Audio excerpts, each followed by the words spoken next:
તે આખા ગામનો ઠેકો તો નથી લઈ રાખ્યો ને કે જે ખોટું કરે એના હાટુ તું ન્યાયાધીશ બની જઈશ? તું મોટો હનુમાન દાદાનો ભક્ત છે, હનુમાનજી નહીં કે જે ખોટું કરે એને તું સજા આપીશ. સેવક આવા કામ ના કરે દત્તુ.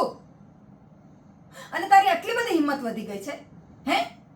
ગઈકાલ સુધી જે દત્તુ એમ કહેતો હતો કે માં તું કે એ જ સાચું, એ આજે જાતે પોતે બધાને સજા આપવાનું નક્કી કરે છે.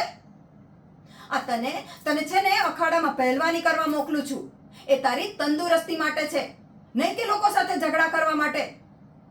દત્તુ, તું જે આ લોકો સાથે ઝઘડા કરે છે ને એ મને બિલકુલ પસંદ નથી. આજે તો તને સજા મળશે. તું છે ને એક પગે ઊભો રહે. આખો દિવસ તડકો છાંયો જોયા વગર હું બજારે જાઉં છું.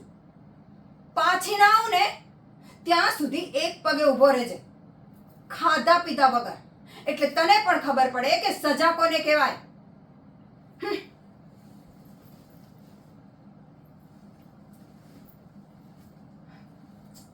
દત્તુ, તને સજા આપીને મને જરાય નથી ગમતું.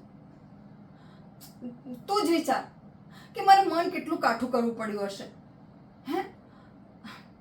તું આખો દિવસ જમ્યો નથી, પાણીનું ટીપુંય નથી પીધું, તડકામાં ઊભો રહ્યો આખો દિવસ મારા માન ખાતર.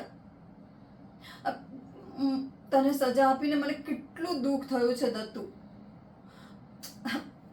તું તો મારો લાડકવો આવ્યો છે ને બેટા હે? લે જમી લે ને બેટા. હા, તારા માટે ગીત ચોક્કસથી ગાઈશ. તું જ્યારે નાનો હતો ત્યારે હું ગાતી હતી ને એ જ. હા,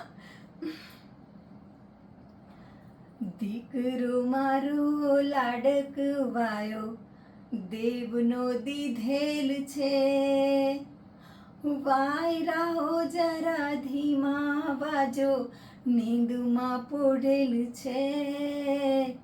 દીકરો મારો લાડકવાયો.